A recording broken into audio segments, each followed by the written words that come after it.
Shalom, selamat pagi Bapak Ibu, Saudara-saudari dan adik-adik yang dikasihi Tuhan Yesus. Selamat berjumpa lagi di hari Minggu 27 November tahun 2022, di mana pada hari ini kita akan beribadah dan juga melakukan perjamuan kudus keluarga Warlord Ministry. Untuk itu, marilah kita siapkan diri kita masuk di dalam doa. Kita berdoa. Ya Tuhan, Bapa di dalam sorga, kami bersyukur kepadamu Tuhan, karena oleh kasih karunia-Mu kami mendapat kesempatan yang berharga untuk memuji, menyembah Tuhan, mendengarkan berita firman-Mu melalui ibadah dan perjamuan kudus keluarga Warlord Ministry. Pimpinlah ibadah kami ini Bapa, ya Allah Rohul Kudus, dari awal, pertengahan, sampai selesai. Jadilah di dalam nama Tuhan Yesus, Juru Selamat kami, yang telah mengajar kami berdoa bersama-sama. Bapa kami yang di sorga, dikuduskanlah namamu, datanglah kerajaan-Mu, jadilah kehendak-Mu di bumi seperti di sorga. Berikanlah kami pada hari ini makanan kami yang secukupnya, dan ampunilah kami akan segala kesalahan kami, seperti kami juga mengampuni orang-orang yang bersalah kepada kami. Dan janganlah membawa kami ke dalam pencobaan, tetapi lepaskanlah kami dari segala yang jahat. Karena Engkaulah yang empunya kerajaan dan kuasa dan kemuliaan sampai selama-lamanya, dalam nama Tuhan Yesus. Amin.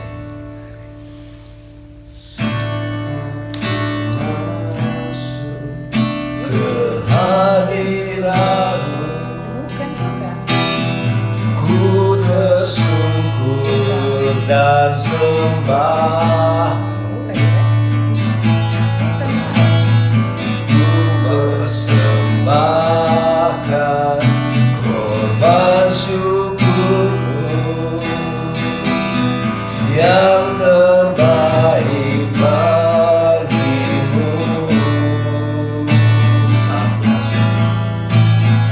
Saat ku masuk ke hadirat-Mu, ku tersungkur dan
Bapak Ibu, saudara-saudari dan adik-adik yang dikasihi Tuhan, kita akan masuk sekarang pemberitaan firman Tuhan yang merupakan kelanjutan dari pemberitaan firman di tanggal 20 November 2022.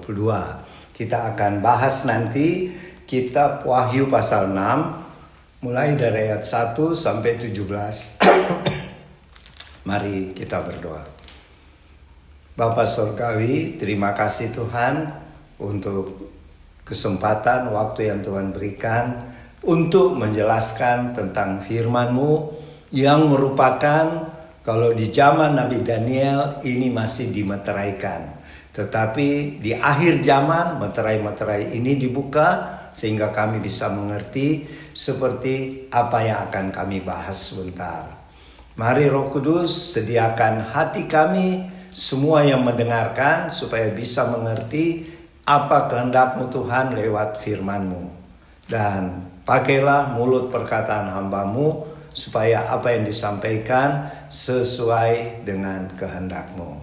Di dalam nama Tuhan Yesus, amin.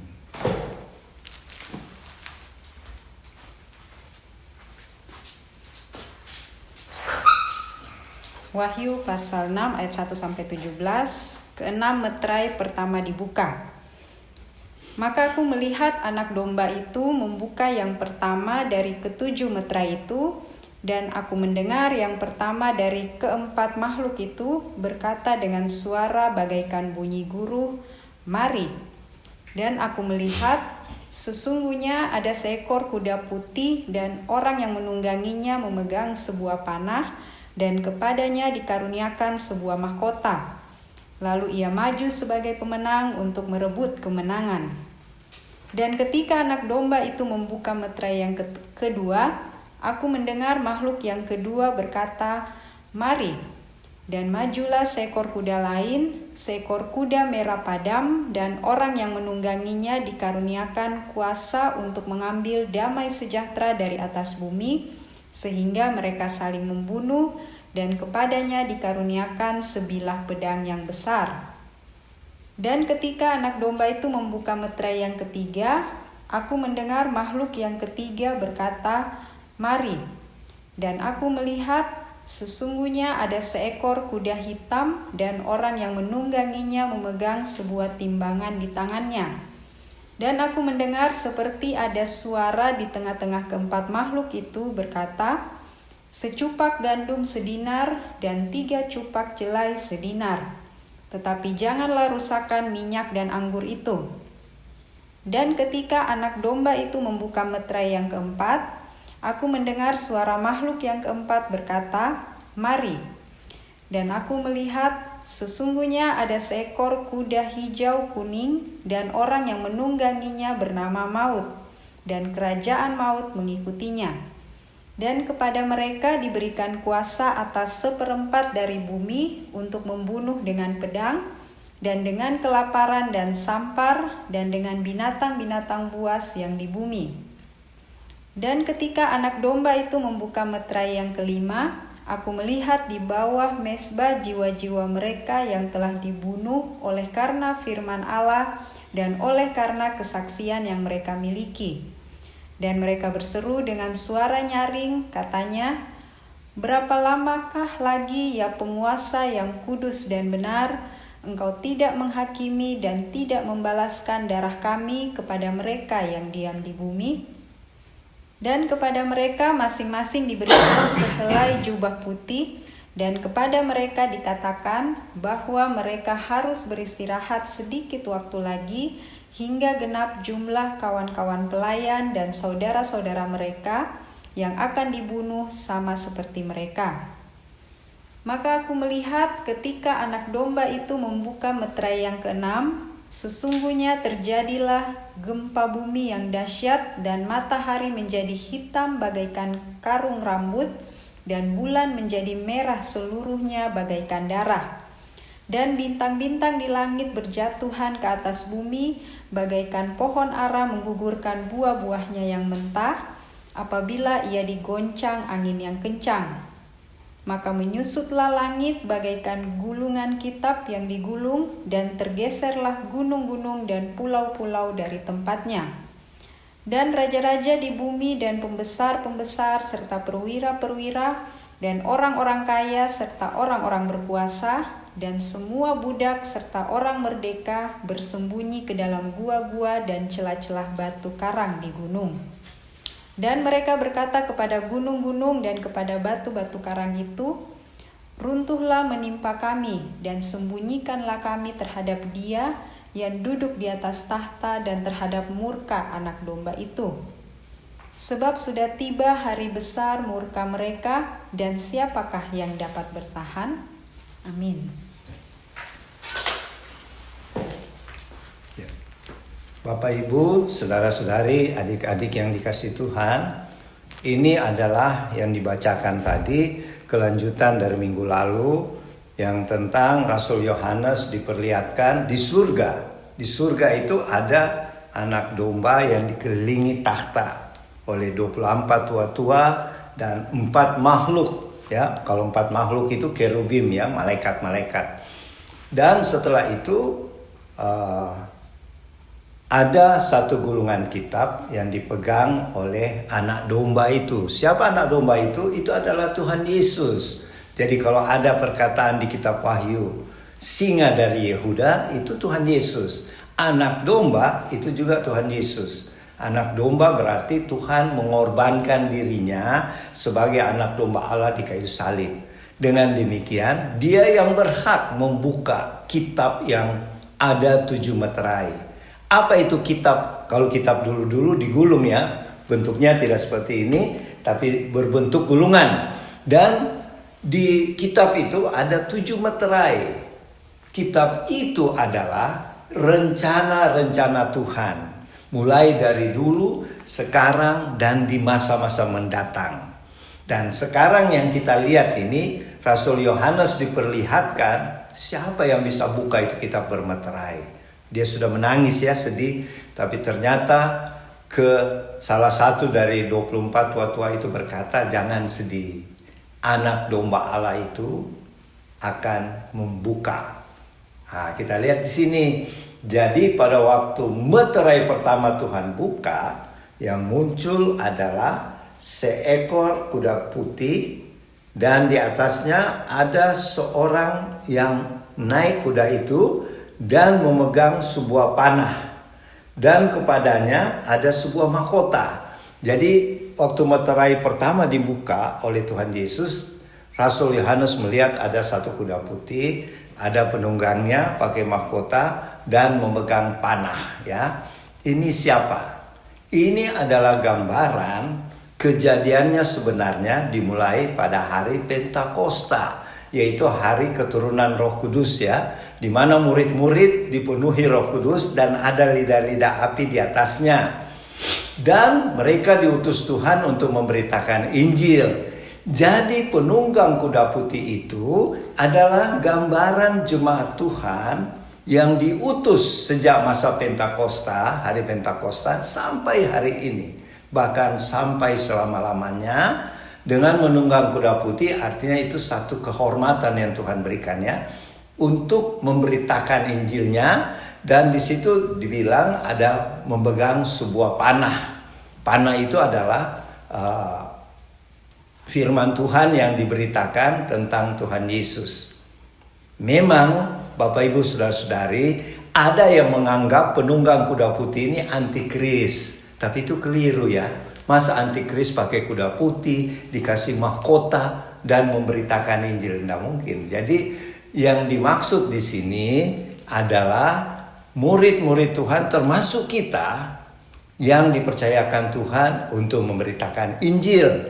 Makanya ada mahkota. Mahkota itu adalah, kalau bahasa aslinya, Stefanos.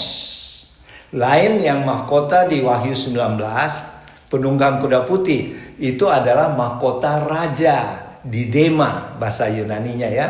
Itu mahkota raja. Kalau yang di sini mahkota Stefanos artinya mahkota yang didapat dengan melakukan satu usaha seperti pelayanan pekabaran Injil, Jadi seperti zaman waktu itu, zaman Yohanes, kalau seorang olahragawan menang dikasih semacam piala atau medali berbentuk mahkota.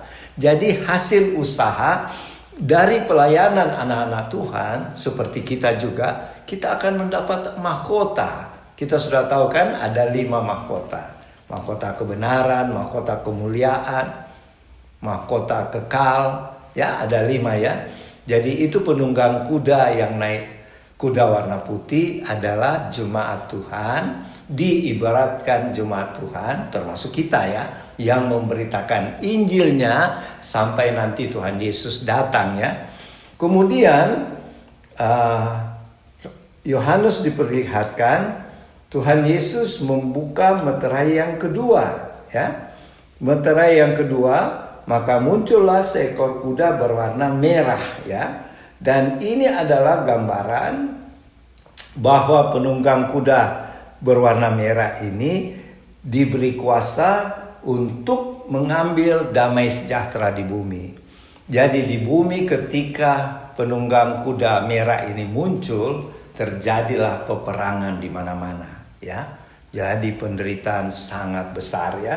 Jadi waktu kita lihat sekarang, ini belum peristiwa kuda merah ini, tapi kita sudah lihat perang Ukraina Rusia sudah membuat dampak luar biasa ya. Apalagi nanti apa yang dilihat oleh Yohanes terjadi itu lebih sulit lagi ya. Terus yang ketiga, meterai ketiga ketika Tuhan Yesus buka, yang muncul adalah kuda yang berwarna hitam. Ini menggambarkan akan terjadi masa kelaparan.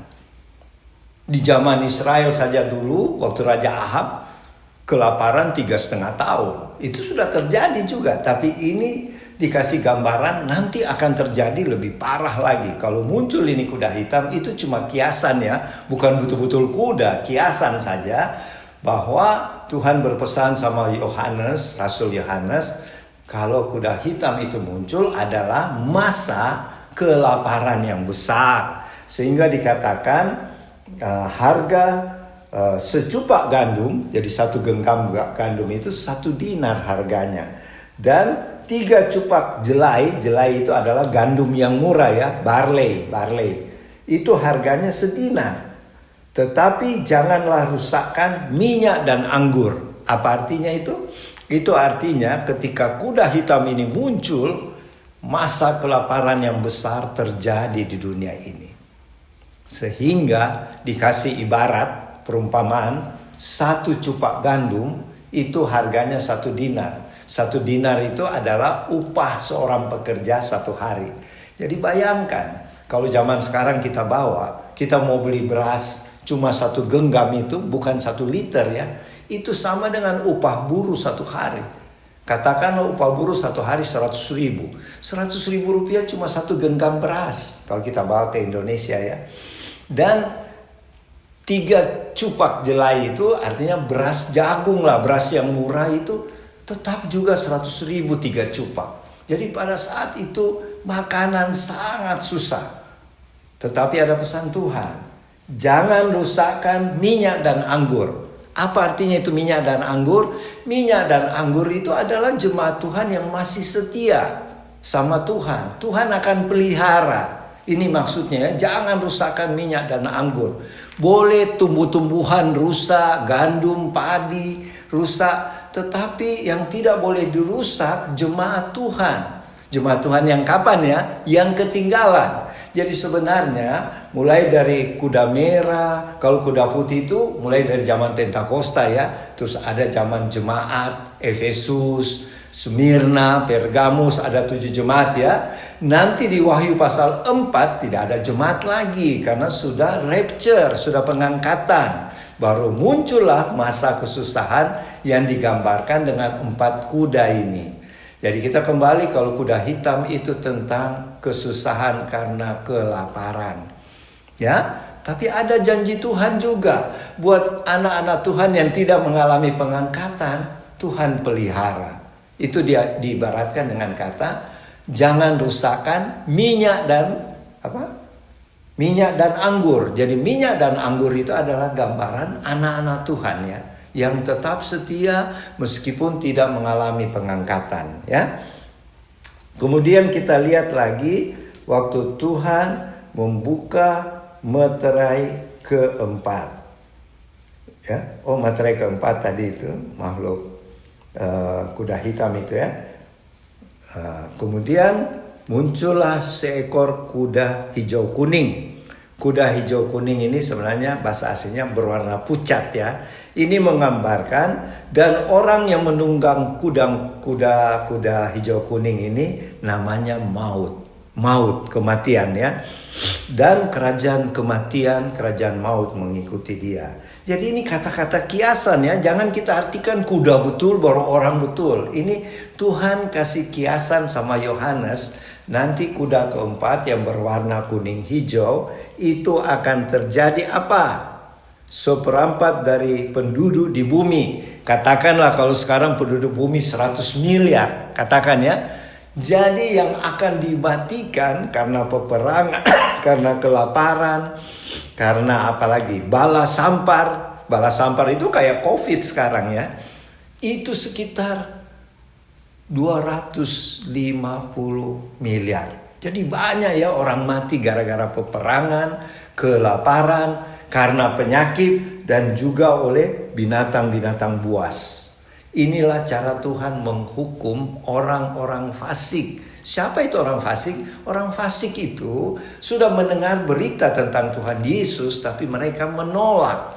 Jadi inilah masa kuda merah, kuda hitam, kuda kuning hijau itu masa penghukuman ya. Kalau kuda putih itu masa pemberitaan Injil ya.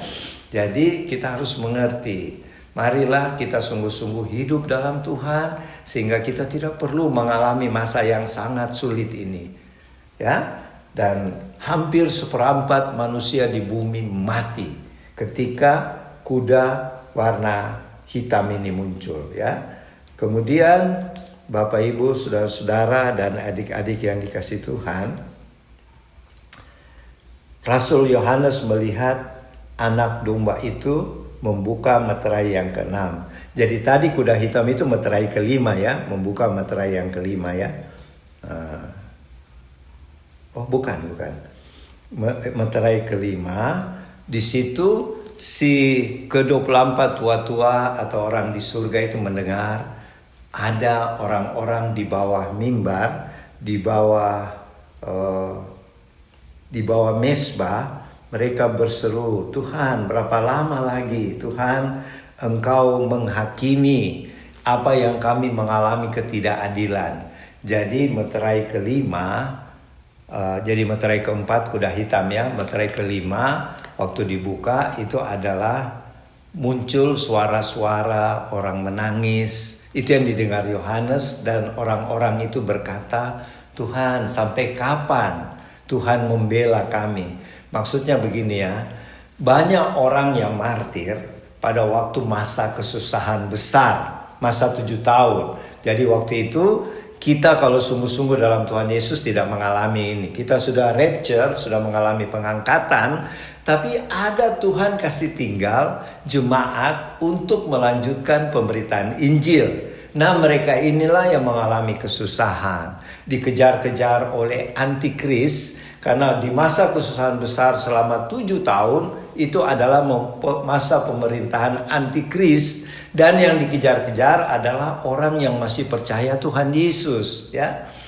Dan mereka akan disiksa dan dibunuh sehingga banyak orang-orang percaya menjadi murtad ya, karena tidak tahan disiksa. Janganlah kita alami ini. Oleh karena itu marilah kita sungguh-sungguh hidup dalam Tuhan supaya mengalami pengangkatan ya. Jadi Tuhan menjawab kepada orang-orang suci ini, martir ini, bersabarlah sampai genap jumlah yang Tuhan tentukan. Maksudnya, hai orang-orang yang sudah martir, ada waktunya nanti. Saya akan membalas, ya, akan membalas ketidakadilan yang kamu alami, ya. Jadi inilah janji Tuhan buat kita yang belum mengalami masa 7 tahun kesusahan itu. kita juga sudah dijanji Tuhan tidak mengalami ya. Jadi kita tidak usah khawatir apalagi takut. Dan kemudian pada waktu itu Rasul Yohanes melihat Tuhan Yesus membuka meterai yang ke-6. Ya, tadi meterai ke-5, sekarang meterai ke-6, yaitu terjadilah gempa bumi yang hebat ya. Terus bintang-bintang di langit berjatuhan. Langit seperti digulung gitu ya. Dan bulan, matahari menjadi hitam. Jadi dunia dalam keadaan gelap, bulan menjadi merah darah. Ini sudah kejadian. Tapi bukan yang seperti dilihat oleh Rasul Yohanes. Jadi sekarang yang sudah kejadian, pernah bintang jatuh tahun 1800-an di Eropa. Orang lihat bintang jatuh. Tapi itu jatuh di lautan, jatuh di, kalau lihat gambar-gambar dulu-dulu ya, tahun 1800, ini sudah terjadi.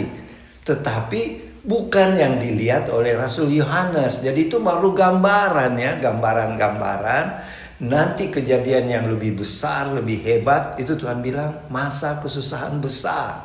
Jadi memang betul-betul susah ya. Tiba-tiba gempa bumi dan gunung-gunung rubuh sehingga banyak raja pembesar berkata, runtuhlah kemari, runtuhlah kepada kami karena kami sudah takut sama anak domba, yaitu Tuhan Yesus, karena dia lagi murka sekarang. Jadi hebat ya, Bapak Ibu, saudara-saudari.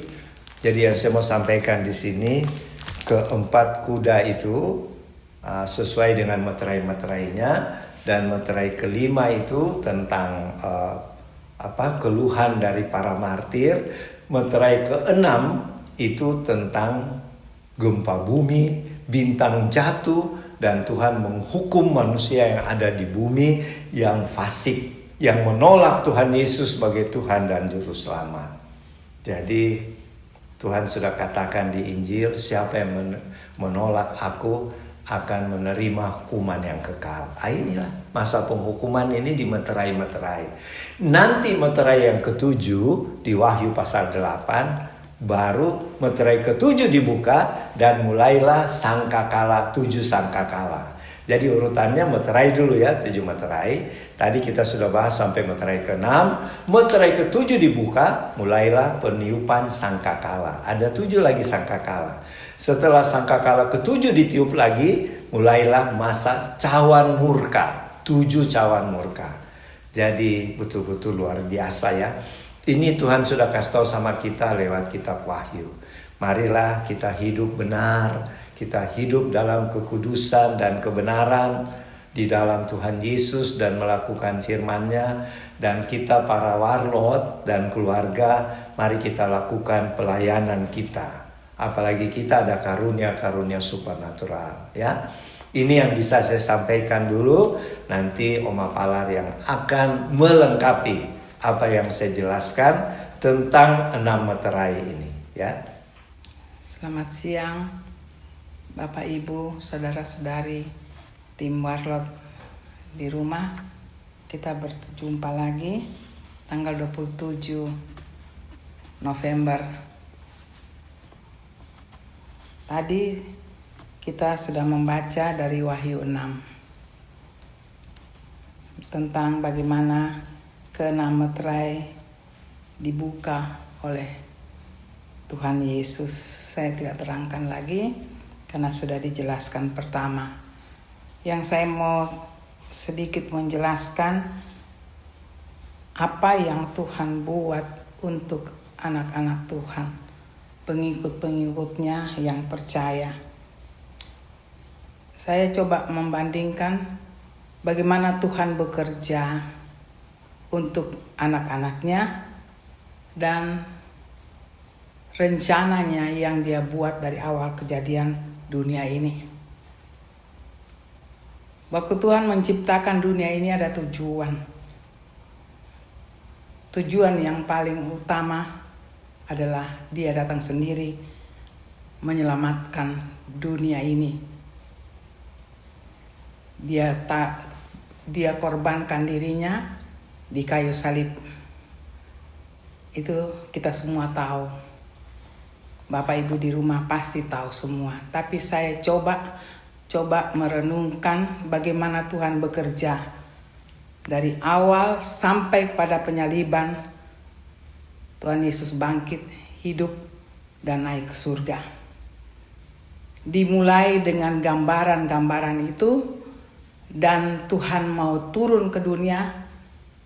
Dia sesuaikan dengan apa sebenarnya supaya dunia mengerti pada akhirnya dia harus ada di dunia dengan cara yang dia sudah berikan pada dunia, bahwa harus ada kelahiran, ada kehidupan, ada perjuangan yang pada akhirnya itu dialami oleh Tuhan sendiri. Itu kita mengerti. Saya tidak kupas itu jauh sekali, sudah liwat, dan saya coba merenungkan apa yang terjadi di akhir dunia ini. Kalau saya merenungkan akhir dunia ini sudah dekat, ada masa kerumurahan yang kita tahu itulah masa datangnya Roh Kudus. Ada fungsi Roh Kudus bagi akhir zaman ini. Bagaimana Roh Kudus bekerja yang luar biasa. Mau mengakhiri dunia ini, Tuhan utus Roh-Nya yang kudus mengingatkan kehidupan anak-anak Tuhan. Bagaimana mereka berjuang bersama Tuhan sendiri, yaitu Roh-Nya. Menyatakan kebenaran. Tanpa kebenaran tidak ada apa-apanya kehidupan manusia. Jadi dengan Roh Kudus itu menyatu dengan kita, dia hidup di dalam kita, kita bisa lihat kehidupan kita bisa masuk natural dan supernatural, karena kami orang supernatural. Jadi saya sedikit memperdalam itu, karena Tuhan kita adalah Tuhan supernatural. Kita harus hidup secara supernatural. Jadi waktu Roh Kudus datang, kita ada di situ. Itu ada caranya, dan saya tidak kupas yang itu lagi. Tetapi saya coba mau masuk di kitab Wahyu yang kita sudah mulai pada hari ini. Sudah mulai, dan hari ini adalah Wahyu ke-6. Ya, kita sudah mulai baca jemaat-jemaat. Ada gambaran jemaat, 7 jemaat. Itulah gambaran kita. Ya. Nah sekarang sesudah 7 jemaat itu ada masuk, tidak ada jemaat. Itu masuk pada akhir dunia. Masuk, Tuhan mau menerangkan bagaimana kamu tidak ada lagi masa. Itu di Wahyu, kalau saya merenungkan, itu Tuhan memberikan gambaran.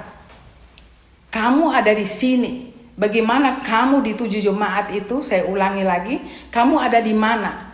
Waktu 7 jemaat itu, kamu ada di situ, apa yang kamu persiapkan untuk masuk pada akhir zaman?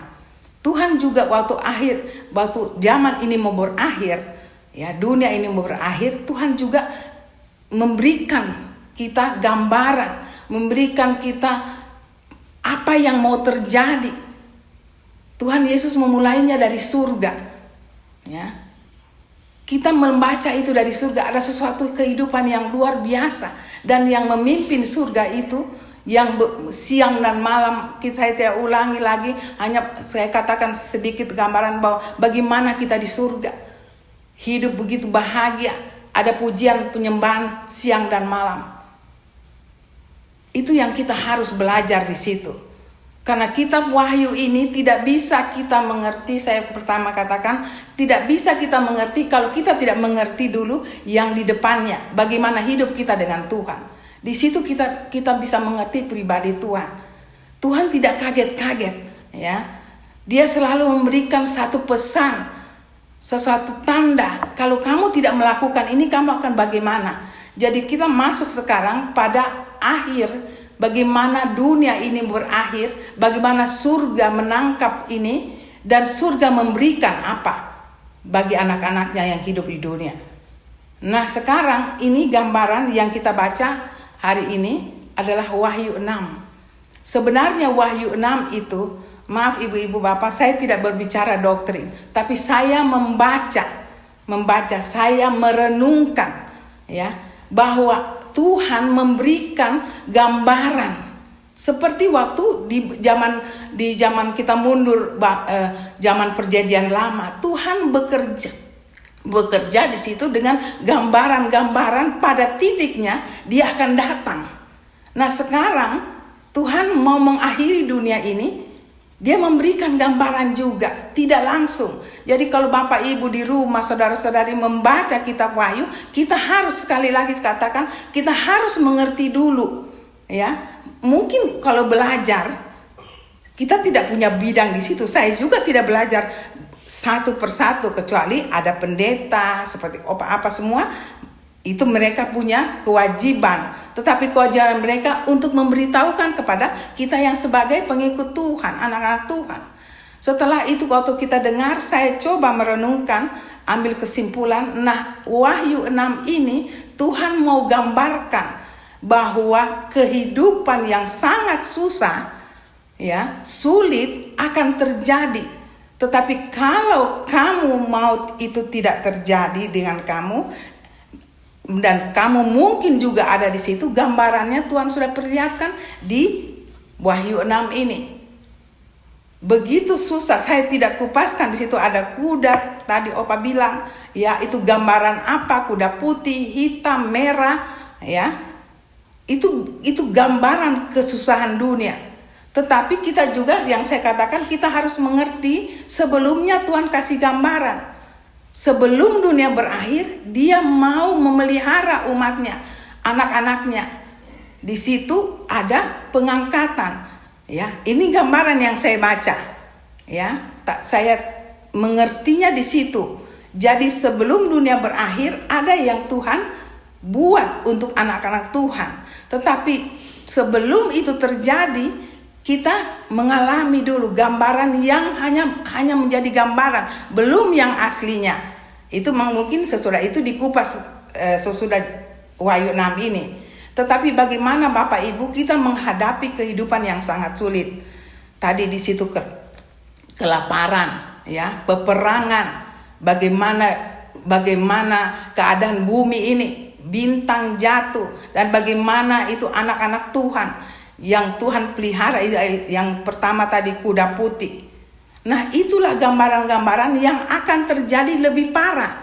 Tapi kita harus, karena Tuhan katakan, dan kita tahu dengan satu singkat kata, manusia itu selalu pilihan. Tuhan tidak pernah memaksa seorang ciptaannya. Selalu ada kata pilihan. Nah, sekarang Tuhan memberikan gambaran ini bukan berarti kita akan mengalami, tetapi pilihan itu kita tidak mengalami kalau kita bersama Tuhan. Nah, sekarang saya bawa gambaran itu yang tadi mengenai kuda yang Opa terangkan. Itu kalau sesudah tuh kita tidak mengalami pengangkatan yang dikatakan dalam Alkitab, kita akan mengalami masa-masa ini lebih parah lagi. Ya, bagaimana kita melihat ini? Nah, kita yang tahu ini, kita harus beritahu, membawa kabar ini, kabar keselamatan ini bagi rekan-rekan kita dimanapun kita berada, di tempat kita bekerja, yang sekarang dikatakan adalah marketplace kita, ataukah kita sebagai ibu rumah tangga. Nah, kita setelah baca ini, kita harus memberitahukan. Sekarang saja sulit, apalagi yang setelah gambaran sesudah ayat Wahyu 6 ini ada gambaran ada gambaran yang mengatakan ini akan terjadi lebih parah lagi kalau kita sudah tidak di dunia ini. Sekarang pilihan, apakah kita mau mengikut Tuhan atau kita mau tinggal? Sedangkan kita alami sekarang itu sulit sekali. Ya, saya tidak kupas satu-satu. Penderitaannya luar biasa. Nah, kalau kita pilih Tuhan, ada lagi penjelasan. Saya tidak jelaskan dulu karena itu panjang. Itu masa pengangkatan. Mungkin berikutnya Opa akan terangkan. Cuma sekarang mari kita perhatikan apa yang Tuhan katakan, membuka. Ya, Tuhan menyatakan meterai-meterai itu sangat penderitaan luar biasa. Jadi Bapak Ibu, saudara-saudari di rumah, janganlah kita mengalami yang meterai 1 sampai 6. Mungkin setelah itu ada materai ke-7. Karena yang semua yang kita alami itu penderitaan. Di situ juga ada yang kita buat seperti meterai pertama, ya, kuda putih yang Opa terangkan tadi. Itu bagian kita kalau kita setia. Tetapi kita harus berjaga-jaga, jangan sampai kita dipengaruhi keadaan dunia ini. Ya Tuhan, puji Tuhan, karena Tuhan selalu dengan kasih-Nya memberikan gambaran itu. Mari kita tetap setia pada Tuhan, ya. Kita nikmati bersama Tuhan. Tuhan katakan, saya tidak akan tinggalkan kamu sampai pada akhir zaman. Jadi masa yang tadi diterangkan tadi, kembali lagi saya katakan Wahyu 6, itu akan lebih parah lagi kalau sudah yang sebenarnya terjadi. Mari kita renungkan di rumah. Jangan kita tinggalkan Tuhan. Kita tetap setia, kita tetap apa yang Tuhan mau katakan di dalam firman-Nya. Setialah, aku tidak akan tinggalkan kamu dalam masalah apapun, ya. Kehidupan dunia ini sudah dikutuk, tetapi Tuhan tetap pelihara. Nah, kita mau taruh di mana pilihan kita? Kita renungkan setelah ini, Bapak Ibu di rumah. Mari kita bersyukur karena masih ada Tuhan, yaitu karyanya melalui Roh Kudus yang tinggal bersama hidup kita. Kita bisa memilih, ya. Dan pada akhirnya sekali lagi saya akan katakan, pada akhirnya kalau kita sudah bersama Tuhan, kita diangkat oleh Tuhan, kita akan bersama-sama bahagia bersama Tuhan. Tetapi kalau kita tertinggal, pilihan kita mau tidak mengikut Tuhan, gambaran yang kita sekarang alami ini akan lebih berat, beratus kali lipat. Karena sudah tidak ada Roh Kudus lagi. Itu nanti mungkin Opa akan terangkan, akan kupas di ayat-ayat berikutnya. Hanya itu saja yang saya bisa katakan, bahwa Bapak Ibu, saudara-saudari di rumah tim Warlord, mari kita tetap setia. Gambarannya sangat sulit, tetapi dengan apa yang Tuhan berikan, dengan pilihan ada bantuan Roh Kudus, kita tetap setia. Sampai pada Tuhan akan mengangkat kita bersama-sama menuju surga. Tuhan Yesus memberkati. Sampai kita bertemu lagi di minggu depan. Maranatha. Bapak Ibu, saudara-saudari dan adik-adik yang dikasihi Tuhan, setelah tadi pemberitaan firman Tuhan tentang penghukuman Tuhan bagi orang-orang fasik, orang-orang yang menolak percaya Tuhan Yesus sebagai Tuhan dan Juru Selamat, janganlah kita bersikap demikian, karena itu berarti kita tidak akan mengalami pengangkatannya. Jadi mari sekarang kita melakukan apa yang Tuhan Yesus perintahkan, yaitu melakukan perjamuan kudus sampai saat Tuhan Yesus datang kembali. Kita berdoa dulu. Terima kasih Bapa Surgawi untuk firman-Mu tadi. Ingatkanlah kami ya Allah Roh Kudus, supaya kami tetap setia, tetap taat, mengasihi Tuhan Yesus, melakukan perintah-perintah firman-Mu. Kami seperti 5 gadis bijaksana yang pelita kami tetap menyala dan ada persediaan minyak. Dan sekarang Tuhan, kami mau melaksanakan perintah firman-Mu, yaitu melaksanakan perjamuan kudus. Berkatilah hosti dan anggur, biskuit, sirup, atau teh yang dimiliki Bapak Ibu, saudara-saudari dan adik-adik di rumah masing-masing, dan kami yang ada di Tabernakel Warlord Sentul City. Jadilah perjamuan kudus pada saat ini di dalam nama Tuhan Yesus. Amin.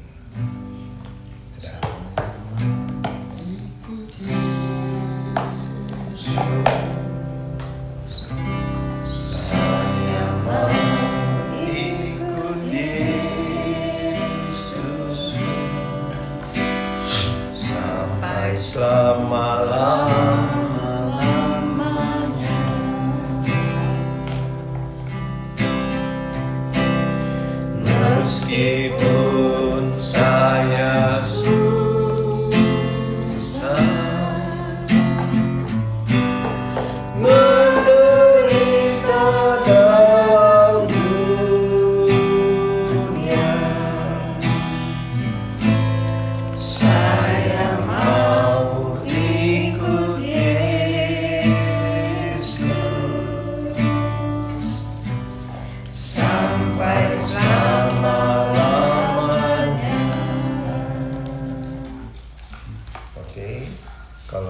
sudah terima hosti dan anggur.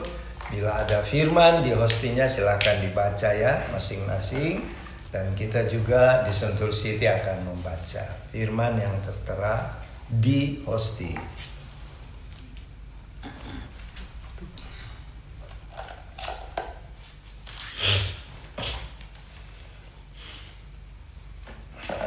Amsal 3 ayat 9a, muliakanlah Tuhan dengan hartamu. Saya punya Lukas 6 ayat 38a. Berilah dan kamu akan diberi suatu takaran yang baik.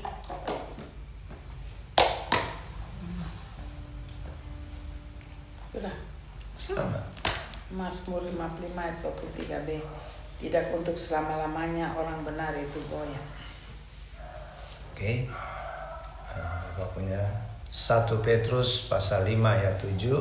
Serahkanlah segala kekhawatiranmu kepadanya, kepada Tuhan, sebab Tuhan yang memelihara kamu ya. Jadi di dalam masa-masa kesusahan kita harus serahkan semua kekhawatiran, ketakutan kita kepada Tuhan Yesus. Mari kita angkat hosti yang adalah tubuh Tuhan Yesus. Firman Tuhan berkata dari Lukas pasal 22 ayat 19 dan 20. Sebab bukan itu.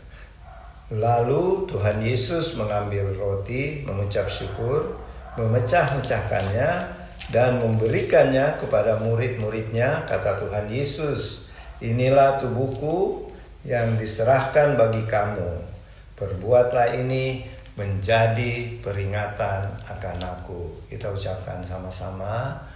Terima kasih Tuhan Yesus buat pengorbananmu di kayu salib di Bukit Golgota yang sudah menganugerahkan kepada kami dan keluarga keselamatan, hidup yang kekal, dan juga tubuh jasmani kami yang sehat dan kuat, tidak ada sakit penyakit untuk kami pakai, bekerja dan melayani Tuhan dan studi. Kami terima tubuh-Mu Tuhan dengan iman di dalam nama Tuhan Yesus. Silakan makan dengan iman dalam nama Tuhan Yesus.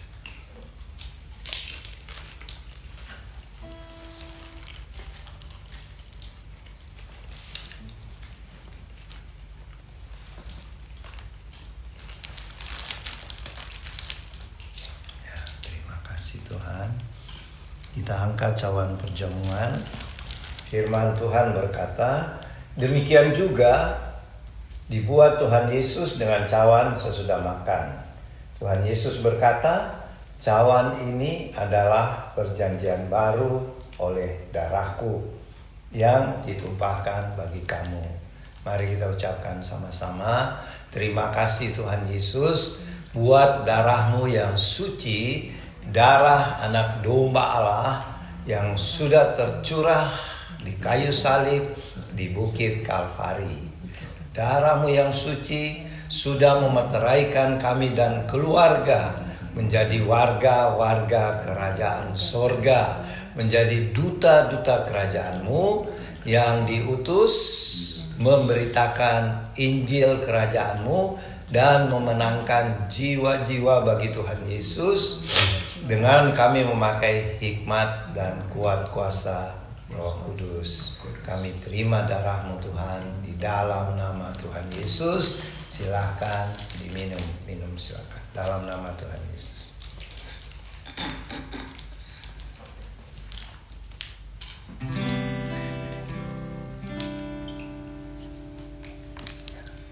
Dalam nama Tuhan Yesus.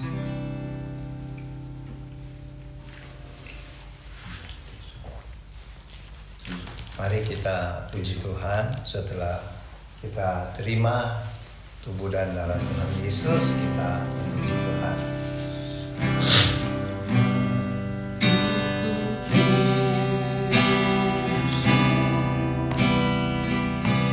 Saya mau ikut Yesus sampai sama-lamanya.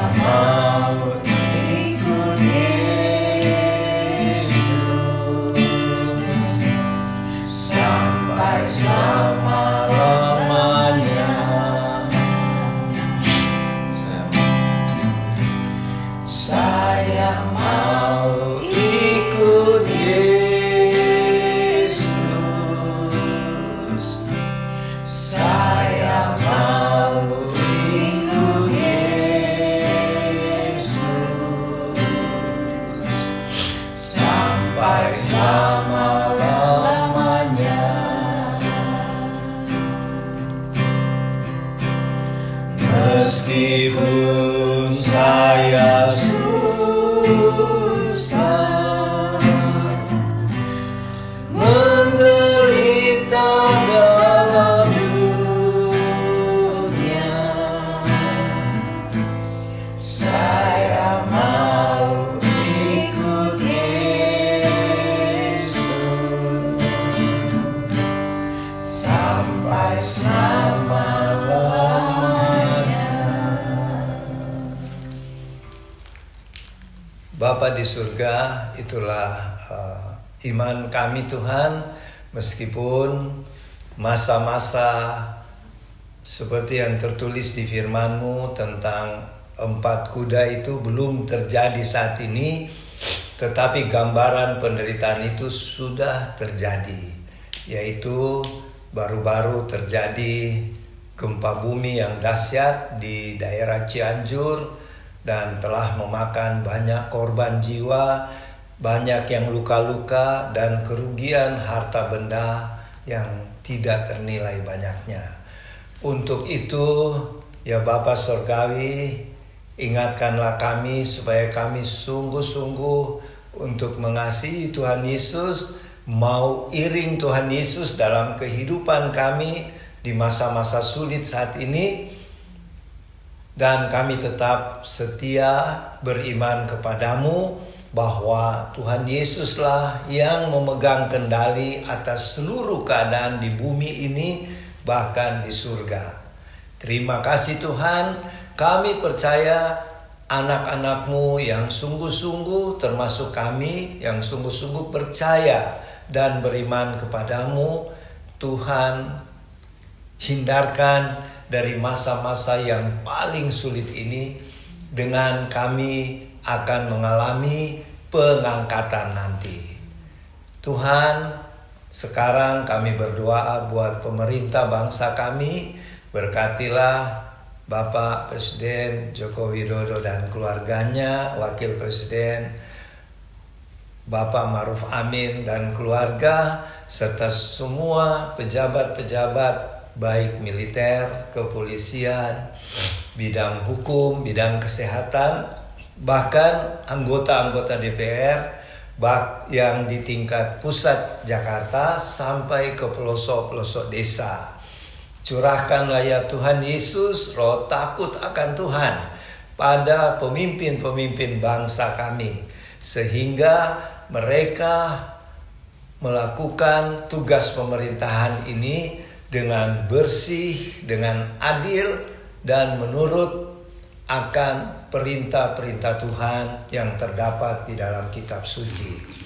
Terima kasih Bapa. Kami berdoa juga di jajaran kepolisian yang saat ini banyak sekali permasalahan, termasuk yang terjadi gratifikasi yang diterima oleh seorang pejabat kepolisian. Tuhan, tolonglah agar ada perubahan, ada pemulihan di tubuh kepolisian negara kami, dan juga di bidang-bidang lain pemerintahan bangsa kami. Terima kasih Bapa, kami berdoa buat bapak-bapak, ibu-ibu, saudara-saudari, dan adik-adik di rumah. Kiranya Tuhan memberkati pekerjaan, bisnis yang sekarang mereka lakukan, sehingga baik pekerjaan bisnis mereka terus akan meningkat, semakin maju, bukan semakin turun, karena Tuhan yang menolong dan menyokong dan yang menopang. Begitu juga buat anak-anak kami, cucu-cucu kami yang masih dalam pendidikan. Tuhan tolong anak-anak kami, cucu-cucu kami ini agar mereka berhasil di dalam studi, dalam cita-cita mereka. Dan Tuhan tolonglah agar generasi muda bangsa kami ini tetap setia di dalam iman dan percaya mereka kepadamu. Pakailah kami, warlot dan semua hamba-hamba Tuhan untuk mengingatkan akan masa kedatangan Tuhan Yesus yang kedua kali sudah semakin dekat. Terima kasih Tuhan. Berkatilah Bapak Ibu, saudara-saudari dan adik-adik yang bersukacita karena berkat ulang tahun. Bagi yang berulang tahun Tuhan memberkati dengan panjang umur, terus meningkat baik di dalam pekerjaan, di dalam bisnis maupun di dalam studinya. Dan Tuhan bagi mereka yang mengalami promosi di dalam kedudukan di kantor atau bisnisnya, Tuhan sempurnakan sukacita dan syukur Bapak Ibu saudara-saudari ini. Dan bagi mereka yang berada di dalam permasalahan, mungkin karena sakit penyakit, mungkin juga karena masalah keuangan, masalah keluarga, masalah pelayanan, dan banyak lagi masalah-masalah yang lain. Tolonglah ya Tuhan, berikanlah jalan keluar yang terbaik. Yang sakit, Tuhan memberikan kesembuhan oleh bilur-bilur-Mu Tuhan Yesus. Kesembuhan terjadi bagi Bapak Ibu saudara-saudari, adik-adik yang mengalami sakit penyakit. Terima kasih Tuhan, kami percaya, kami tetap setia karena pimpinan Allah Roh Kudus, dan kami tetap menjalankan kehidupan ini selaras dengan firman-Mu. Sehingga ketika Tuhan Yesus datang kedua kali, Tuhan mendapatkan kami tetap setia, tetap beriman yang teguh kepadamu Tuhan, dan kami semua mengalami pengangkatan nanti. Terima kasih Bapa, terima kasih. Dan sebelum kami mengakhiri ibadah dan perjamuan kudus keluarga Warlord Ministry ini, kami mau menerima berkat-berkat dari Tuhan. Terimalah berkat-berkatnya. Kiranya berkat-berkat yang berlimpah-limpah, berkat rohani, berkat jasmani, dan juga yang berasal dari Allah Bapa melalui anaknya Tuhan Yesus Kristus, Tuhan dan Juru Selamat kami, dan persekutuan dengan Allah Roh Kudus, kiranya menyertai Bapak Ibu, saudara-saudari, adik-adik, dan juga kami yang ada di Tabernakel Warlord di Sentul City ini, mulai siang ini sampai Tuhan Yesus datang kelak di awan-awan, dan kita semua mengalami pengangkatan, bahkan menyertai kita sampai selama-lamanya. Di dalam nama Tuhan Yesus. Amin. Ya. Ibadah sudah selesai. Sampai jumpa lagi minggu depan di bulan yang baru, awal bulan Desember nanti. Tuhan Yesus memberkati. Shalom.